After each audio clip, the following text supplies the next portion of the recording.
नमस्कार सभी को, मेरे चैनल में आप सभी का हार्दिक स्वागत है। आज मैं पुनः उपस्थित हूँ महादेवी वर्मा द्वारा लिखित पुस्तक पथ के साथी के अंतर्गत सुमित्रा नंदन पंत का संस्मरण लेकर। तो आइए इसका कथानक सुनते हैं। सुभद्रा जी के उपरांत मेरे दूसरे परिचित कवि बंधु सुमित्रा नंदन जी ही हैं, परंतु उनसे परिचय की कथा इतनी विचित्र है कि उसके स्मरण मात्र से हंसी आती है। छायावाद के प्रभात का जब प्रथम आलोक प्रहर भी व्यतीत हो रहा था, तब तक मैं पंकज के पूछ नयन आयो सुख दैन जानी अंजन पराग को समीर सित नाय देता जैसी समस्या पूर्ति बड़ी तन्मयता से कर रही थी। मेरी स्थिति बहुत कुछ उस पक्षी शावक के समान रही होगी जिसे प्रत्येक क्षण बढ़ाने वाले अपने पंखों का स्वयं पता नहीं चलता। जब एक दिन अचानक नीड़ से झांकते झांकते गिर कर वह पृथ्वी पर आने के स्थान में सर से उड़ता हुआ ऊंची डाल पर बैठ जाता है, तब उसे पहले पहले उस परिवर्तन की अनुभूति होती है।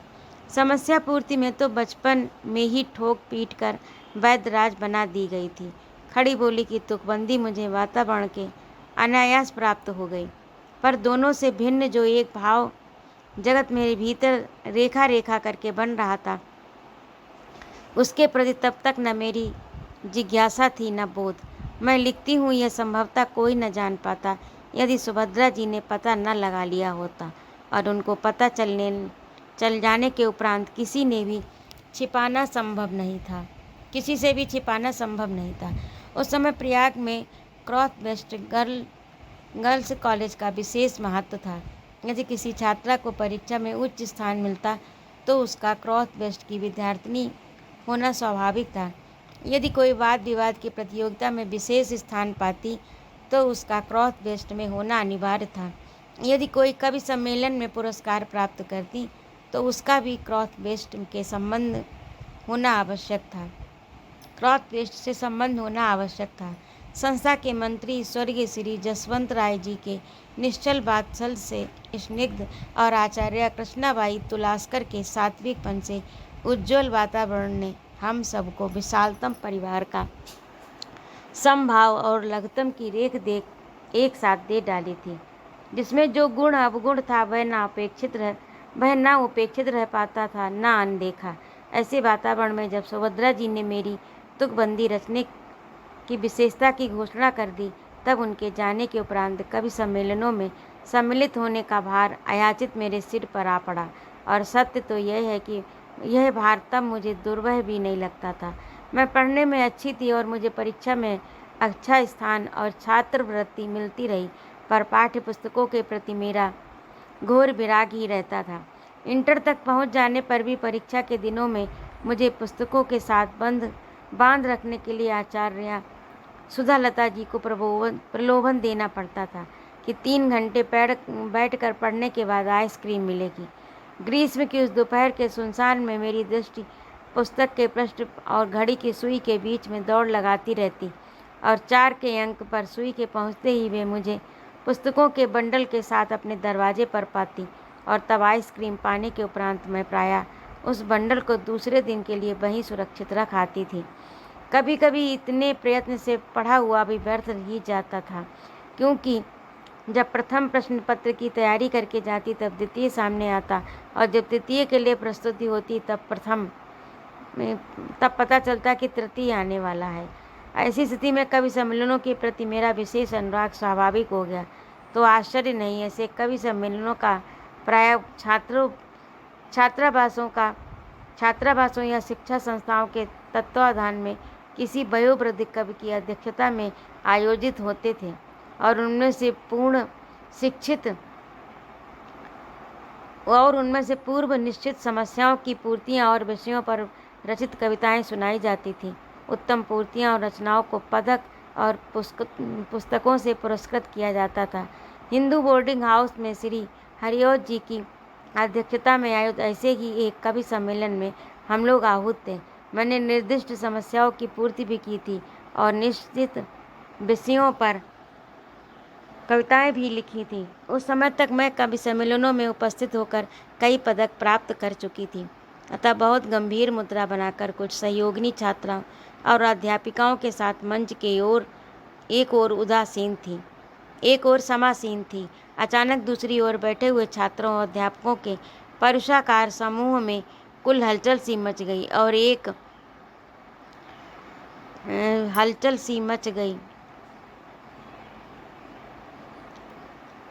और एक कोमल कांत कृष्णांगी मूर्ति आविर्भूत हुई।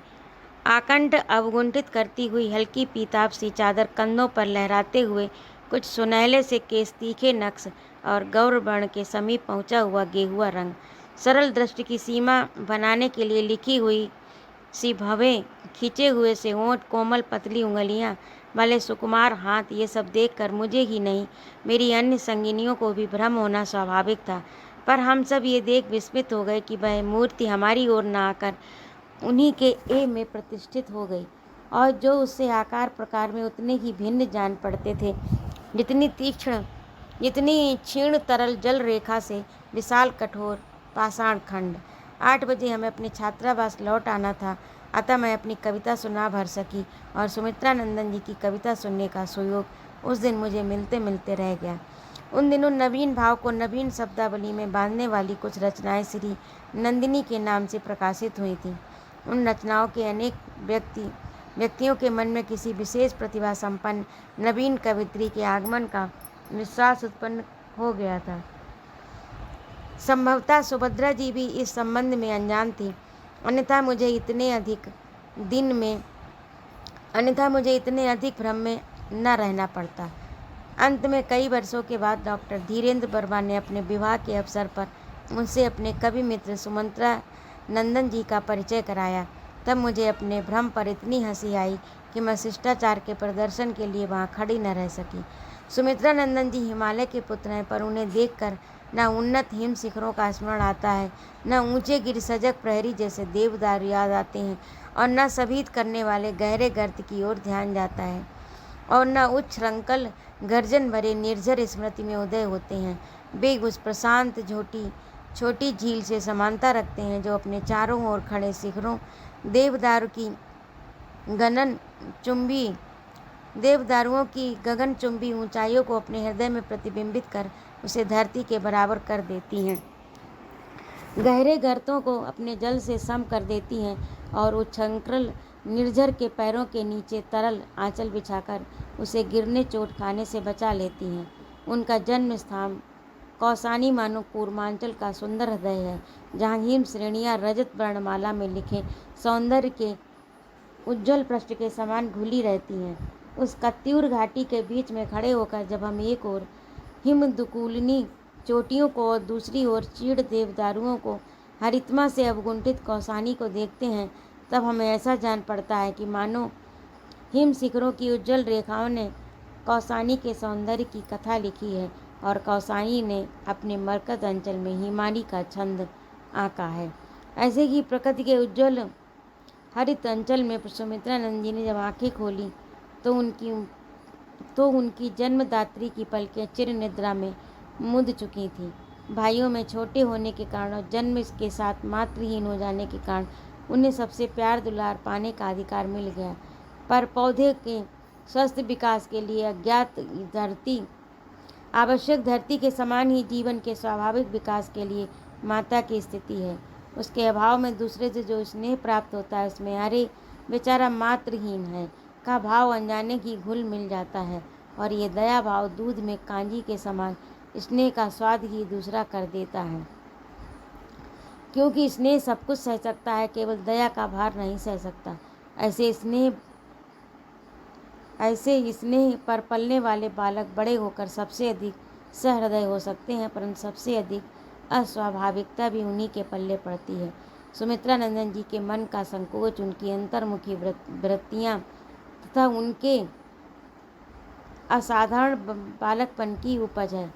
पर्वत के एकांत की कल्पना सहज है, पर वह एकांत कितना मुखर हो सकता है उसका अनुमान बिना वहाँ रहे संभव नहीं है। उस पर यदि व्यक्ति के मन का तुमुल कोलाहल कुछ क्षणों के लिए शांत हो सके, तो ये मुखरता अपनी शब्द रहित भाषा में ही जीवन के गंभीरतम रहस्य समझा देती है।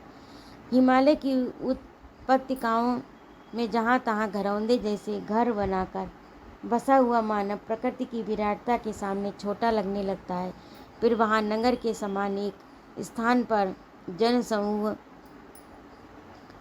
स्थान पर बना, फिर वहाँ नगर के समान एक स्थान पर जन समूह भी नहीं मिल सकता, और जो जन है वे अपनी व्यस्तता में ही खो जाते हैं। बाहर के आने वाले झोंके तक उन ऊंची ऊंची प्राचीरों से टकराते टकराते कभी किसी कोने तक पहुंच जाते हैं और कभी टूटकर वहीं बिखर जाते हैं। आश्चर्य नहीं कि किशोर कभी प्रकृति के साथ ही दुकेला रहा है।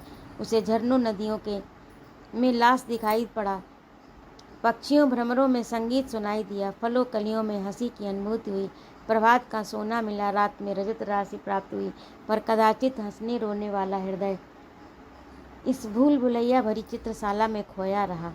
आंसू के खारे पानी में डुबाए बिना सौंदर्य के चित्र रंग पक्के नहीं हो सकते, पर प्रकृति के पास सौंदर्य है, आंसू नहीं। सुमित्रा नंदन जी को स्वभाव और शरीर में असाधारण कोमलता मिली है, परंतु उसमें प्रकृति के क्षतिपूर्ति संबंधी नियम का अभाव नहीं है।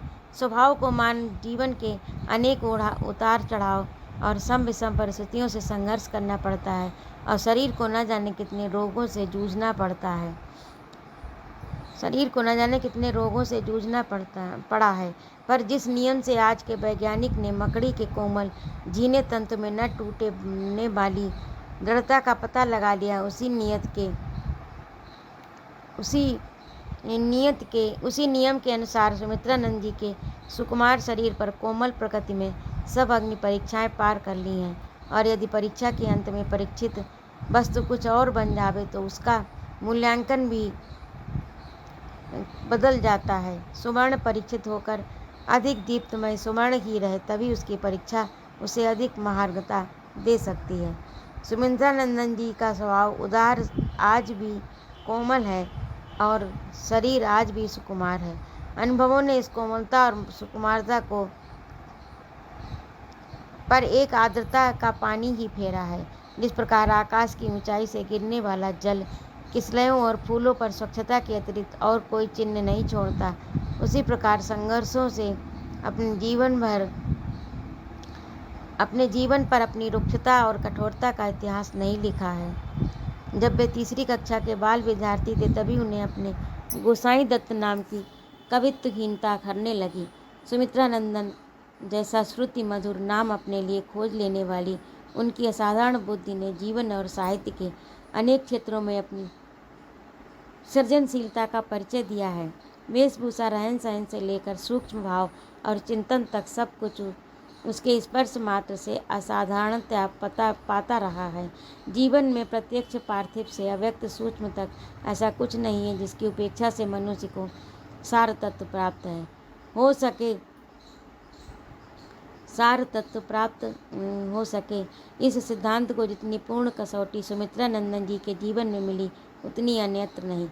बदलती हुई सम विषम परिस्थितियों में उन्हें नूतन सृजन की संभावनाएं इस प्रकार संचालित करती हैं कि वे संघर्ष को भूल जाते हैं। कॉलेज छोड़ने के बाद किसी पूर्व निश्चय के बिना ही वे महात्मा गांधी की सभा में पहुंच गए, और यदि भाई देवी दत्त जी की सूचना पर विश्वास किया जाए तो मानना होगा कि उन्होंने ही पीछे से इसी कोहिनी थामकर इनका हाथ ऊंचा कर दिया है। पर उन्हें इस परिवर्तन पर भी आमंत्रण भरा लगा, जिसमें नौकरी चाकरी, ऊंचे पद आदि की कोई रेखा नहीं थी। केवल एक शून्य पट पर लेखनी अंकित थी। आर्थिक दृष्टि से संपन्नता को ऊंची सीढ़ी में विपन्नता की अंतिम सीढ़ी तक उन्होंने अनेक उतार चढ़ाव देखे हैं। जिस अल्मोड़े में उनके कई मकान थे, वहीं किराए की छोटी कॉटेज में रहते हुए भी न उनकी हंसी मलिन हुई और न अभिमान आहत हुआ। वे किसी वीतराग दार्शनिक की तटस्थता की साधना नहीं कर रहे, वरन उनकी स्थिति उस बालक से समानता रखती है जो अपने घरौंदे के बनाने में जितना आनंद पाता है, मिटाने में भी उससे कम नहीं। परिवार का ढांचा टूट गया था, साहित्य से कोई विशेष आय नहीं थी। इन्हीं परिस्थितियों में वे कई वर्ष तक काला कांकर में रहे।